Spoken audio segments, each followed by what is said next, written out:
सूखे से जूझता एक छोटा सा गांव था, सूरजपुर। 5 साल से वहां एक बूंद भी बारिश नहीं हुई थी। जमीन फट चुकी थी, कुएं सूख चुके थे और लोगों की उम्मीदें भी लगभग खत्म हो चुकी थीं। लेकिन उसी गांव में एक 25 साल का लड़का था, आरव। जब पूरा गांव आसमान को कोसता था, तब आरव हर सुबह उठकर आसमान से बात करता था।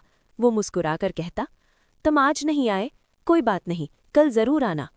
लोग उसे पागल समझते, बच्चे उसका मजाक उड़ाते और बड़े कहते, अब भगवान भी हमें भूल चुका है। लेकिन आरव का विश्वास नहीं टूटा। गांव की हालत दिन ब दिन खराब होती जा रही थी। सरपंच ने आखिरकार फैसला लिया कि अब सबको गांव छोड़कर शहर जाना पड़ेगा। पानी की आखिरी बूंद भी खत्म होने वाली थी। आरव ने सबको रोका, हम क्यों जाएं, बारिश आएगी। लेकिन किसी ने उसकी बात नहीं सुनी। उसकी माँ, जो अब तक चुप थी, वो भी एक दिन टूट गई। उसने आंसू भरी आंखों से कहा, बस करो आरव, अब उम्मीद छोड़ दो। ये सुनकर आरव का दिल टूट गया, लेकिन फिर भी उसने हार नहीं मानी। वो हर दिन बारिश के लिए तैयारियां करता रहा।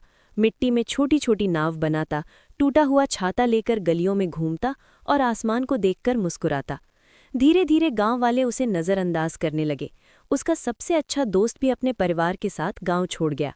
अब आरव बिल्कुल अकेला था।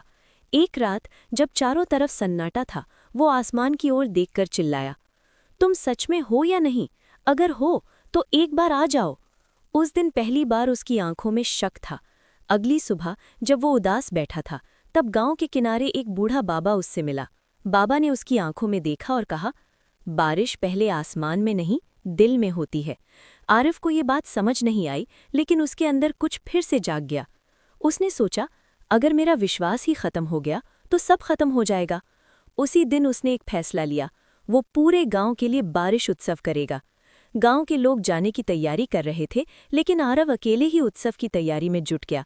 उसने सूखी जमीन पर रंगोली बनाई, पेड़ों पर कागज की बूंदें लटकाईं और एक छोटा सा मंच तैयार किया। लोग उसे देखकर हंसते रहे, अब ये त्योहार मनाएगा। लेकिन आरव बिना रुके काम करता रहा। आखिरी दिन आ गया जब पूरा गांव जाने वाला था। बैलगाड़ियां तैयार थीं, लोग अपना सामान बांध चुके थे। आरव ने आखिरी बार आसमान की ओर देखा और धीरे से कहा, मैंने अपना काम कर दिया, अब तुम्हारी बारी है। तभी अचानक तेज हवा चलने लगी, आसमान में बादल घिरने लगे। लोग रुक गए, कुछ डर गए, कुछ हैरान थे, लेकिन बारिश अभी भी नहीं हो रही थी। तभी गांव के पास पुराने बांध की दीवार में एक बड़ी दरार दिखी।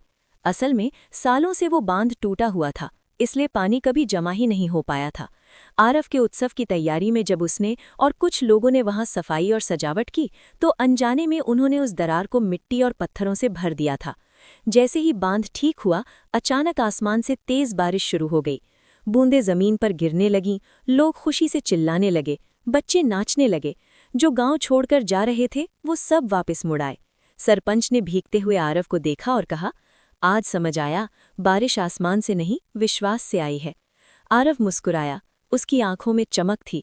उसने आसमान की ओर देखा और धीरे से कहा, मुझे पता था तुम आओगे। और उस दिन सूरजपुर ने सिर्फ बारिश ही नहीं देखी, बल्कि ये भी सीखा कि सच्चा विश्वास सिर्फ इंतजार नहीं करता, वो बदलाव भी लाता है।